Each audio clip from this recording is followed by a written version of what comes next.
நாள்ல இந்த வேத வசனத்தை கேட்கிற உங்க ஒவ்வொருத்தரையும் இயேசு அதிகமாக ஆசீர்வதிப்பார். இந்த நாள் உங்களுக்காக ஆண்டவர் தந்த வேத வசனங்கள் சங்கீதம் 18:1 உங்க வாசிக்கிறேன். என் பலனாகிய கர்த்தாவே உம்மில் அன்பு கூறுவேன், என் பலனாகிய கர்த்தாவே உம்மில் நான் அன்பு கூறுவேன் அப்படிங்கிறாரு. இந்த இப்ப தாவீது ராஜா இந்த இடத்துல சொல்றாரு. இப்ப தாவீது ராஜா பல நெருக்கடி மத்தில கஷ்டத்து மத்தில இன்னலுக்கு மத்தில கண்ணீர் பாதையில அவர் கடந்து வந்த வழியில ஆண்டவர் மட்டுமே அவர் நம்பி இருந்ததுனால அவர் தான் அவருக்கு பலன். தாவீதுடைய சரித்திரங்களை பற்றி உங்களுக்கு சிலருக்கு நன்றாகவே தெரியும், சொல்ல வேண்டிய அவசியம் இல்லை. அப்ப அவர் ஆண்டவரை மட்டும் நம்பி இருக்கிறார். என் பலனாகிய கர்த்தாவே உம்மில் அன்பு கூறுவேன். இப்ப ஆண்டவரை நம்பிக்கிறதுனால அவருக்கு தெரியும் ஆண்டவர் என்னை கைவிட மாட்டாரு, ஆண்டவர் என்னோட இருக்கிறாரு ஒரு தைரியத்துல என் பலனாகிய கர்த்தாவே நீங்க தான் என் பலன் அப்படின்னு அந்த இடத்துல ஆண்டவரை முழுமையாக நம்புறதை நம்ம பார்க்கிறோம். அப்ப தாவீதுடைய இந்த பிந்திர காலங்கள் பார்த்தா ஆண்டவர் அவரை அதிகமாக ஆசீர்வதித்து அவருடைய பேரை பெருமைப்படுத்துறாரு. அவருடைய இந்த சரித்திரங்கள் பார்த்தாங்க ரொம்ப ஆசீர்வதிக்கப்பட்டதை நம்ம பார்க்கிறோம். ஏன் அவர் நம்மளது முழுமையாக ஆண்டவரே நம்பி இருக்காரு. ஆண்டவர் தான் பலன், ஆண்டவர் தான் எனக்கு உதவி, எல்லாமே எனக்கு ஆண்டவர் தான்ங்கிறது அவர் நம்பி இருந்ததுனால அங்கே ஆண்டவர் கிரியை செய்யறாரு. இன்னும் இங்க இன்னொரு வசனம் நம்ம வாசிக்கிறோம். ஆதியாகமத்துல 15:1 நம்ம வாசிக்கிறோம். இங்கே ஆபிரகாமை பற்றி ஆபிரகாமை பார்த்து அந்த வார்த்தை சொல்றாரு. 15:1 இந்த காரியங்கள் நடந்த பின்பு கர்த்தருடைய வார்த்தை ஆபிரகாமுக்கு தரிசனத்துல உண்டாகி அவர், ஆபிரகாமே நீ பயப்படாதே, நான் உனக்கு கேடகமும் உனக்கு மகா பெரிய பலனுமாய் இருக்கிறேன் என்றார். மகா பெரிய பலனுமாக இருக்கிறேன் என்றார். இங்க ஆபிரகாம் தன்மையாக தன்னுடைய வீட்டை வாசல தன்னுடைய சொந்தக்காரர்கள், பிறந்தார்கள், பெற்றோர்கள், சகோதரர்கள் எல்லாரும் விட்டுவிட்டு அவர் தன்மையாக ஆபிரகாமுடைய மனைவி ஆடு மாடுகள் நிலக்காரர்களை கூட்டிக் கொண்டு பணாந்தரமான வழியில தன்மையாக ஆண்டவர் மட்டுமே நம்பி வர்றார்.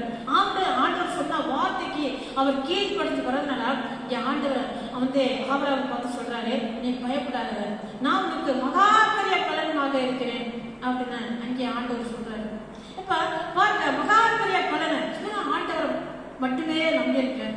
ஆண்டவர் விட்டா வேற வழி இல்லைங்கிறதுனால ஆண்டவரை அடைக்கலமாக இவர் கொண்டதுனால ஆண்டவர் அங்கே பார்த்து ஆசீர்வதிக்கிறார். நான் உனக்கு மகா பெரிய பலனா இருக்கேன், நீ பயப்படாத, தைரியமாரு, நீ இந்த மனாந்தரமான வழியில கடத்தி வரேன்னு சொல்லி நீ எதுக்காக கலங்காத, தைரியமாக இரு. உன்னுடைய பெற்றோர்களோட உற்றார்கள், உறவார்கள், உன்னுடைய வீட்டை எல்லாத்தையும் விட்டு தன்மையாக பிரிஞ்சு வரேன்னு சொல்லி நீ கவலைப்படாத.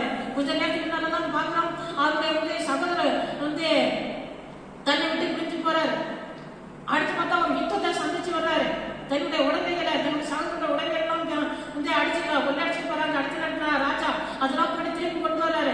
இதெல்லாம் செஞ்சதுக்கு பிறகு இவருடைய உள்ளம் கலங்கி போயிருந்திருக்கும், சோர்ந்து போயிருந்திருக்கும். இப்பெல்லாம் என் வாழ்க்கையில நடக்குது அப்படின்னு சொல்லி எல்லாத்தையும் விட்டு வந்திருக்கிறேன், நான் வனாந்தரமான வழியில வரேன், எனக்கு இப்படிலாம் ஒரு சோதனைகள் கஷ்டங்கள்லாம் நேரத்துன்னு இவர் கலங்கி போயிருக்க நேரங்கள ஆண்டவர் அந்த வார்த்தையை பேசினாரு.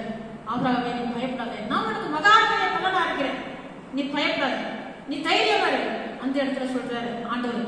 பாருங்க, நீ தாவீதை பார்த்து சொல்றாரு, இதெல்லாம் பார்த்தவர் இப்படிப்பட்ட ஆண்டவர் ருசி பார்த்தவர்களாம் தாவீதை சொல்றாரு, ஏன் பலனாகிய கர்த்தாவே நீ அன்பு கூறுகிறேன். எப்படி அன்பு கூறுகிறது?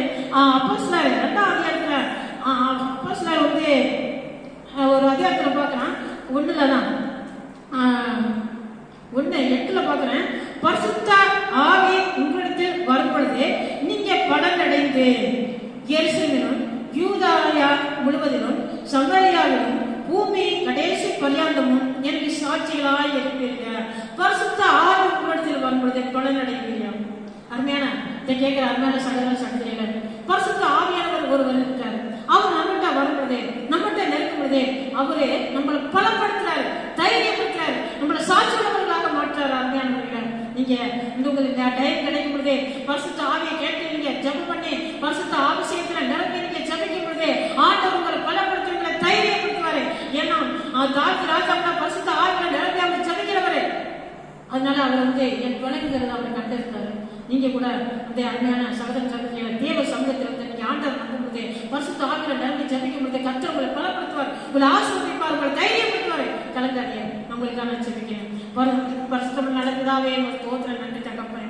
ஆண்டவரே, இந்த வார்த்தையை கேட்டா அப்பா ஒவ்வொருத்தரையும் ஆண்டவர் தனித்தனியா பேருக்கிறா.